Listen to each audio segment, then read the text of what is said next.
Di tengah klaim gencatan senjata dan wacana diplomasi, Iran justru membuat langkah yang mengejutkan.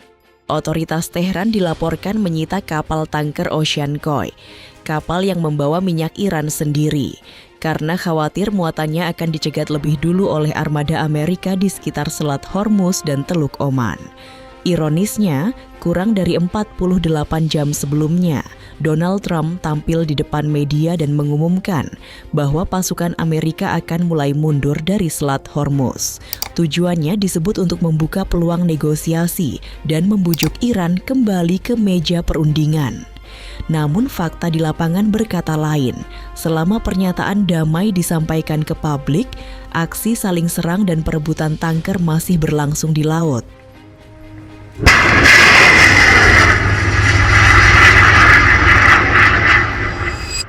Malam 3 Mei menjadi titik ketika suasana di Selat Hormuz berubah drastis.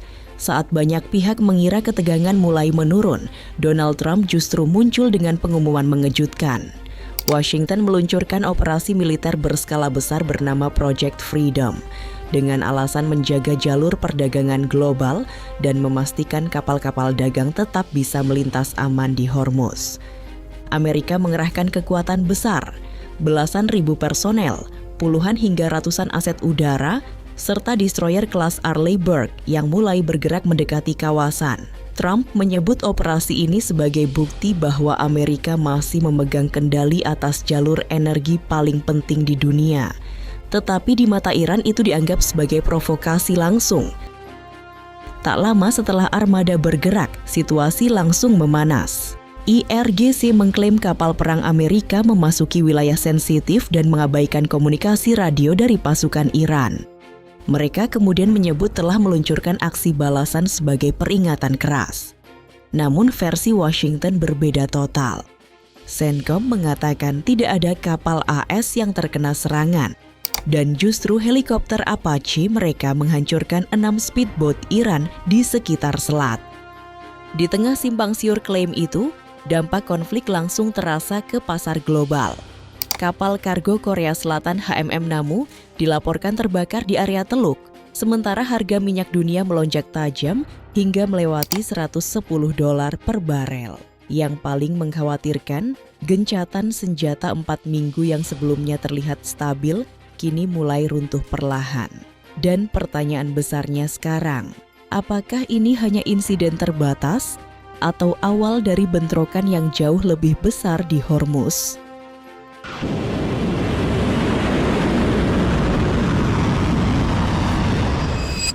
Pada 4 Mei, situasi di Selat Hormuz berubah menjadi demonstrasi penuh kekuatan militer Iran. Pasukan Garda Revolusi Iran atau Pasukan Garda Revolusi Islam tidak hanya mengandalkan satu jenis senjata, tetapi menggabungkan rudal, drone, dan armada kapal cepat dalam satu pola serangan yang dirancang untuk menguras pertahanan Amerika. Salah satu senjata utama yang digunakan adalah rudal anti-kapal Noor, versi pengembangan Iran dari C-802 buatan Cina. Rudal ini terkenal karena terbang rendah di atas permukaan laut, membuatnya sulit dideteksi radar hingga mendekati target. Namun ancaman yang lebih mengkhawatirkan datang dari rudal Abu Mahdi. Dengan jangkauan mendekati 1000 km, rudal ini disebut mampu mengubah lintasan secara dinamis untuk menghindari sistem pertahanan kapal perang Amerika. Iran juga kembali memainkan pola perang asimetris yang selama ini menjadi ciri khas mereka. Gelombang drone murah diterbangkan untuk memancing kapal destroyer Amerika Serikat menembakkan rudal pencegat bernilai jutaan dolar.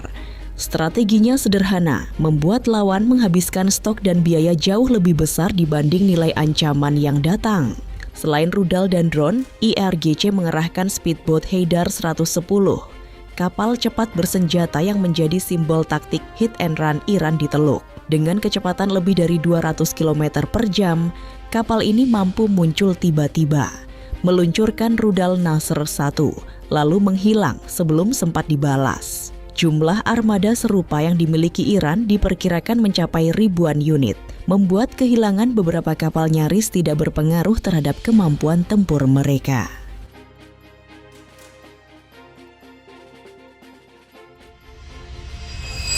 Pagi 4 Mei menjadi momen ketika Selat Hormuz berubah total menjadi arena perang.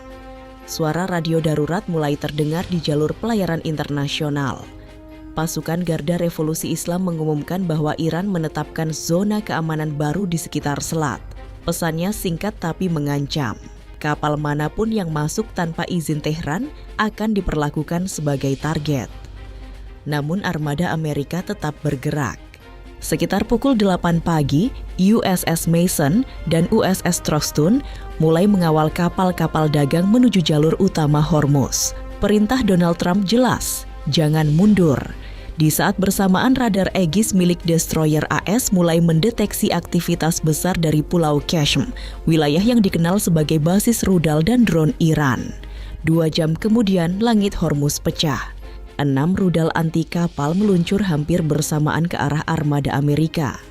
Alarm tempur meraung di kapal destroyer, sementara rudal SM-2 ditembakkan ke udara untuk melakukan intersepsi. Ledakan terlihat dari kejauhan hingga pesisir Oman.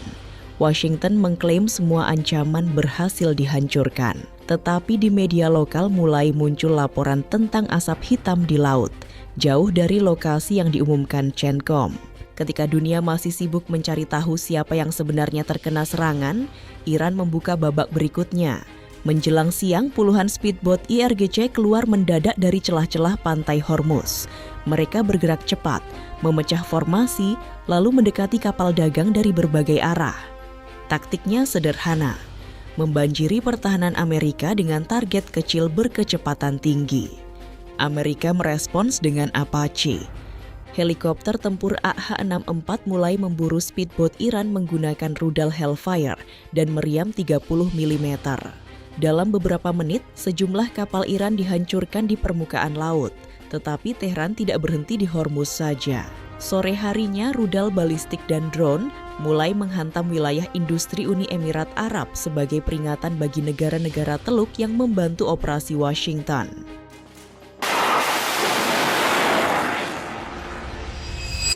Lalu datang kejadian 5 Mei yang membuat situasi semakin gelap. Iran menuduh militer AS menyerang kapal kecil sipil di sekitar Hormuz hingga menewaskan penumpang. Setelah itu, Tehran menyatakan mereka siap menghadapi perang jangka panjang. Dan sejak momen itu, Hormuz tidak lagi terlihat seperti jalur perdagangan internasional, melainkan garis depan konflik baru di Timur Tengah.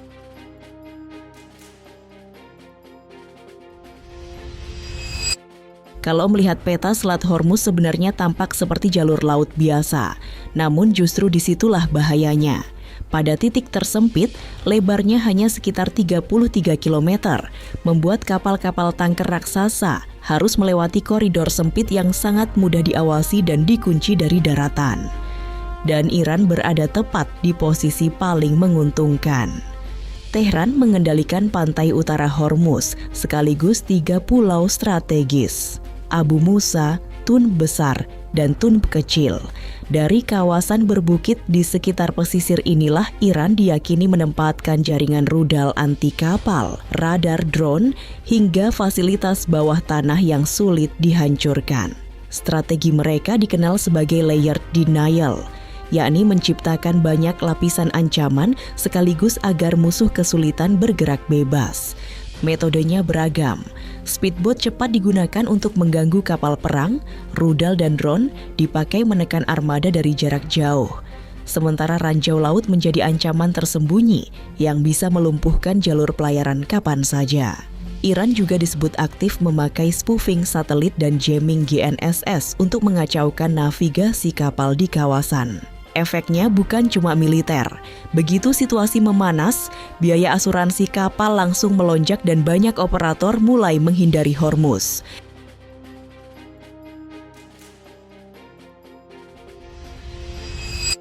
Namun di era perang modern, pertempuran tidak hanya terjadi di laut, tetapi juga di layar media. Setelah bentrokan 4 Mei, Pentagon merilis video Apache yang menghancurkan kapal Iran dan menyebut operasi mereka sukses total.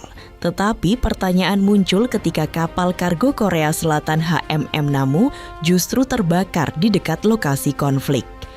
Sementara itu, Iran menyebarkan rekaman yang diklaim menunjukkan rudal mereka berhasil mengenai destroyer AS.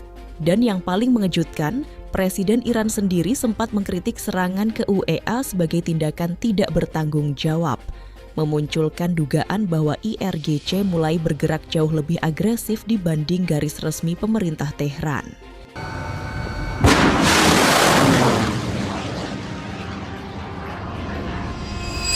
Jika semua klaim propaganda disingkirkan sejenak, maka hasil hari pertama Project Freedom sebenarnya terlihat cukup ironis.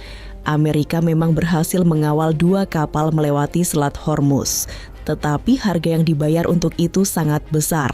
Sebelum krisis memanas, lebih dari 100 kapal bisa melintas setiap hari. Namun pada 4 Mei, jalur perdagangan paling penting di dunia itu praktis berubah menjadi lorong kosong dengan hanya segelintir kapal yang berani bergerak. Untuk membuka jalur tersebut, Washington harus mengerahkan destroyer, jet tempur, helikopter Apache, hingga puluhan rudal pencegat bernilai jutaan dolar. Dan semua itu dilakukan hanya agar 2 kapal bisa lewat dengan aman. Secara militer, Amerika masih menunjukkan superioritas teknologi. USS Mason mampu mencegat serangan rudal secara cepat, sementara Apache menghancurkan speedboat IRGC hanya dalam hitungan menit. Namun di sisi lain, Iran tampaknya tidak sedang mencoba memenangkan perang secara konvensional. Mereka hanya perlu membuat biaya operasi Amerika terus membengkak. Lewat doktrin mozaik, setiap unit kecil IRGC dapat bergerak sendiri tanpa menunggu komando pusat. Artinya, meski satu pangkalan dihancurkan, ancaman tetap muncul dari titik lain. Inilah yang membuat Selat Hormuz berubah menjadi perang penguras stamina.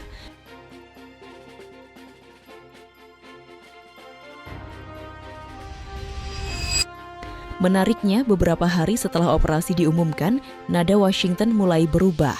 Donald Trump menyatakan bahwa jika kesepakatan yang sedang dibahas gagal ditandatangani, maka Amerika akan mengambil rute berbeda. Kalimat itu memang terdengar singkat, tetapi maknanya sangat besar. Karena beberapa jam kemudian, Trump kembali menyinggung kemungkinan menghidupkan lagi Project Freedom. Namun kali ini, menurutnya, operasi itu tidak akan dijalankan dalam bentuk yang sama. Trump menyebut akan ada Project Freedom Plus, versi yang jauh lebih agresif dan lebih luas.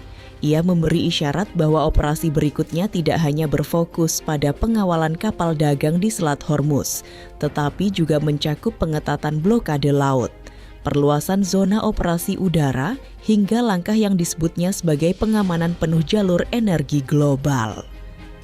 Pernyataan itu langsung memunculkan kekhawatiran baru. Sebab jika Project Freedom sebelumnya saja sudah memicu bentrokan bersenjata dan lonjakan harga minyak dunia, maka versi Plus berpotensi membawa kawasan menuju eskalasi yang jauh lebih berbahaya.